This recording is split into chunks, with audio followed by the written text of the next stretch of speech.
All right, guys. Oct March 29th, 2025. Gaza War Sitrep.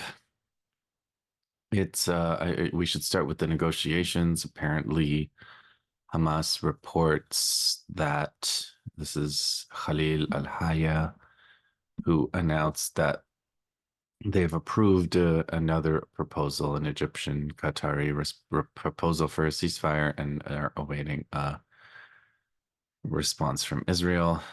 We dealt with this proposal positively and agreed to it. No expulsion, no displacement. The weapon of resistance is a red line and linked to the existence of the occupation. We say frankly to those who bet that Hamas and the resistance might abandon their responsibility and hand over our people and families to an unknown fate. We tell them you are delusional.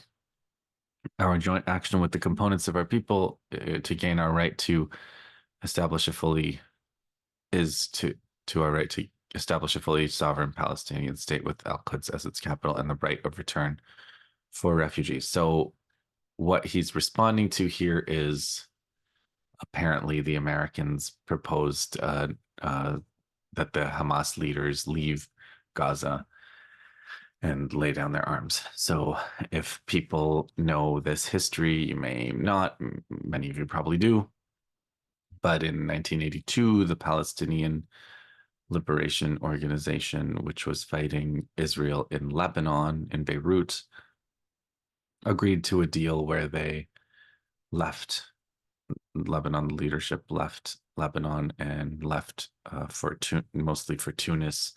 They set up in Tunis from 1988 until the early 90s when they negotiated the Oslo Accords. So that deal where the leadership leaves and then the people are left without any leaders or arms, and then that's when the Sabra Shatila massacres happened after that deal. So that was not a deal that is going to be easily forgotten. And Hamas's leader, the head of Hamas in the Gaza Strip, gave the speech basically saying, "Yeah, we're not gonna go for that kind of thing again." So that being said, this is another proposal. I don't. I think the whole framework for negotiation and diplomacy has been badly damaged by Israel and the United States during this genocide, like so many other things, international law, the meanings of words, um, the legitimacy of the Western project. All of these things have been really irreversibly damaged by what Israel has done, and diplomacy and the way negotiations work also. So it is really not supposed to work this way where you make a deal, everybody agrees, and then you break the deal unilaterally, and then the other side says, okay, how about this instead? That is no way to do diplomacy, and it'll not stand. But that is what Israel is doing, and the Americans are doing. And the Americans and Israel are doing it together as Israel is bombing Gaza every single day. There are absolutely gruesome murders of medical personnel that happen in Rafah. There are just gruesome executions, destruction, aerial destruction of hospitals, tent massacres, just completely everyday normalized occurrence.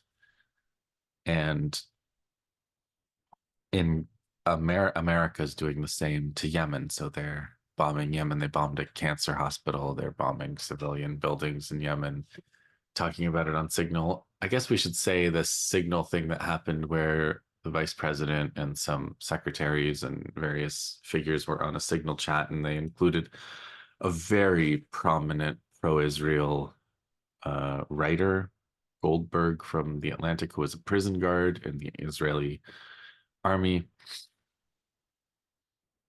Why they would include a prominent Israel person and then have a chat that doesn't include anything about Israel when they were bombing Yemen for Israel strikes me as a bit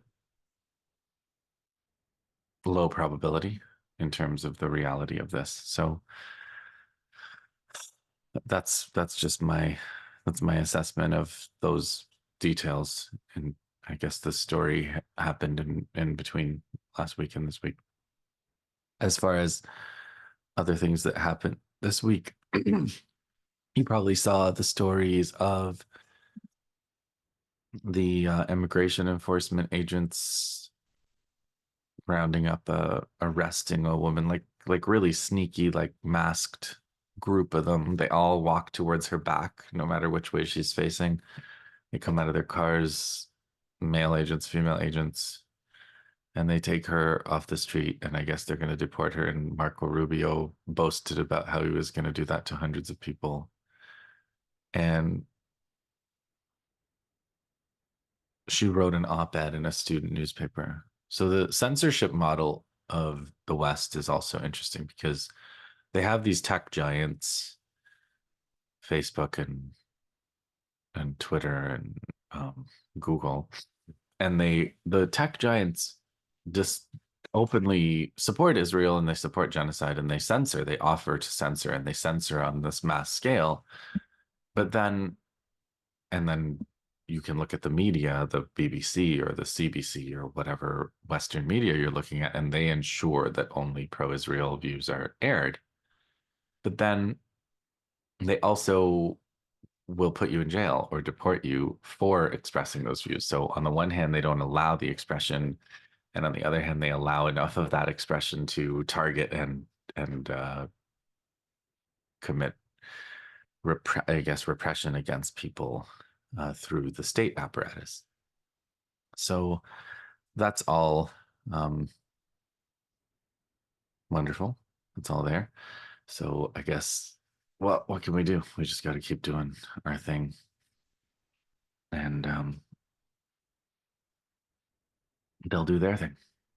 So as far as the military situation, we should mention the speech by Abdul Malik Al Houthi on Thursday. They're all talking about Al Quds Day, International Al Quds Day. People demonstrate in spite of being bombed in Yemen, which is incredible. They played a message from Abu Hamza, the martyred spokesman of Saraya Al Quds, and he actually used the Houthi chant. I won't obviously say the Houthi chant, but you guys should look that up.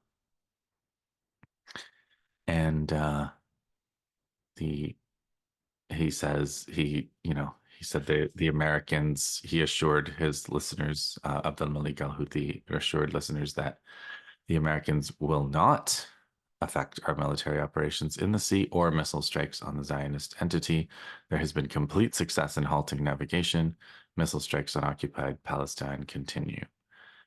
And we are fighting an enemy that kills us, occupies our lands, and targets all aspects of our lives. So that's really important. And Ansarallah also continued their blockade of the airport, Ben Gurion Airport in so-called Tel Aviv, which they call Jaffa. And the other important speech, I mean, there were many today because of Al Quds Day and Land Day, but there was one by the Secretary General of Hezbollah, Naim Qassem. And Naim Qassem, I would say the main elements, the key elements of that speech was that they really, it was a speech of restraint. It was a speech that they will not be abandoning Palestine, but they recognize that Israel is after Lebanon, is after annexation of Lebanon, especially South Lebanon. Israel is an expansionist enemy that knows no limits and will surpass all borders. Resistance is a legitimate right and a natural response. The resistance can prevent the enemy from achieving its objectives, and it has. We are on the path of resistance until the occupation is defeated. but mostly the call to action is for the Lebanese state. The state must confront the occupation and its violations. Hezbollah is fully abiding the ceasefire obligations. Israel must withdraw. The Lebanese government must begin reconstruction. Hezbollah will support the state. Lebanon cannot rise until all its people rise together. So it continues to be Hezbollah's position. If you read my reading of this speech, is that Hezbollah's position continues to be to call on the state to defend the sovereignty of Lebanon. And so it was not like when you think of Ansarallah in Yemen, where they said you have 4 days to comply, the tone of this message is very different. This is not a you have 4 days to get out of Lebanon. It was much more Lebanese state must take responsibility for getting Israel out of Lebanon. But that's that's the position that they feel they have to take now. Syria continues to the regime in Syria continues to slaughter people in Syria and continues to be destroyed by Israel, continues to bomb them. So that's the collapse of Syria continues to play out in that way. And Iran, I think we should probably touch on Iran before we wrap up tonight's short sit rep. And if you saw, oh no, sorry, I should mention just to endorse what you may have heard on the Electronic Intifada when they analyzed the demonstrations in Gaza that were supposedly against Hamas. I saw that and I didn't think anything, I didn't draw any, I didn't take anything from it because demonstrations are not going to stop Israel's genocide against Gaza. That can only be done by armed resistance. And the people demonstrating are expressing that desire to live. That's not that that should be there's no conceivable critique of that could be made. What Israel wanted to do was show that those people's desire to live meant that they blamed someone other than Israel for killing them, and they don't. And so the whole conversation is the fact that the New York Times and other media got excited about it just shows that that's not nobody in those institutions ever gets concerned over the lives of people in Gaza. They are active genociders of those people. They're not interested in hearing their voices. So if you watched the live stream and the analysis of those demonstrations, I just wanted to say that I agree. Now, let me go to Iran briefly because Trump is threatening Iran. And there was an exchange you may have seen between a Vietnamese tweeter named Sony Thang Hong Thang, and he was going back and forth with Scott Ritter, and I thought Sony Thang was very good, and his responses were very good, and really ultimately, I was just looking for it, and he's basically saying, you know, resistance is the only way. If a nation is damned, whether it complies or resists, then resistance becomes sacred. If a nation must die for standing tall, then let it die on its feet. So what this is all in response to is for Trump to say, let's revisit and try to get a deal. Witkoff is saying the same thing, for Trump to stop supporting the Palestinians. I mean, not Trump, for Iran to stop supporting the Palestinians, for Iran to get rid of its civilian nuclear program and allow the West to come and inspect and do whatever they want to Iran. Otherwise, America is supposedly going to go to war with Iran. And there have been some military analyses of how this war would go. And Scott Ritter was talking about how America can't do a lot, but they have enough to beat Iran. And the Israelis, did a lot of damage to Iran in that attack that they made. And I don't really think so. I don't, I think that Iran is not going to do that. I don't think Iran is going to go back and open up those articles. They might, you never know. They might surprise me. I don't think they're going to go back to that deal because they know that the Americans are what the Russians have called non-agreement capable. You see what they're doing with Gaza. They're the Americans are the ones who tore up the original deal, forced the Iranians to go their own way. So now they're coming back and saying we need a deal or we're going to go to war. Like it could when you give them what they want is how you get a war, right? Gaddafi gave them what they want and was overthrown. Saddam Hussein was looking for a deal and was overthrown and hanged. So there's nothing to be gained by negotiating, and there's nothing, therefore, to lose by getting ready to fight. That doesn't mean they're going to attack first. That doesn't mean they're going to do anything that brings the fight on sooner. But I don't see I don't see them doing a spectacular capitulation. I don't see them abandoning the Palestinians or the others that they're supporting. And so the Americans, if they are going to go to war with Iran, they're going to have to figure out how to do that.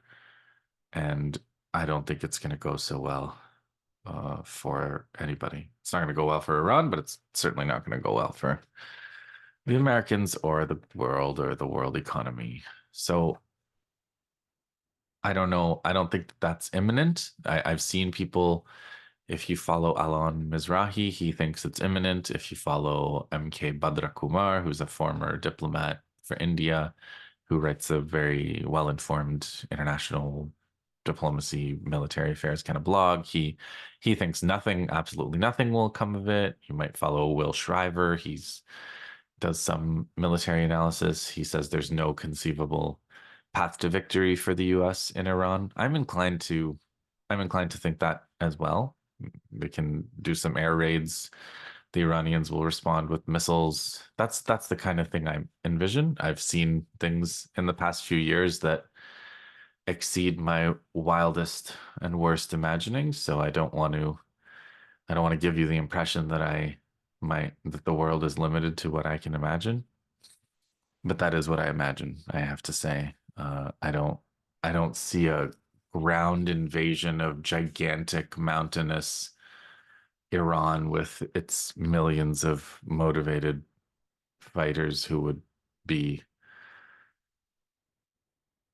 activated to defend their country, all their standoff missile and air defense capabilities and all the things that they have. It would be a war.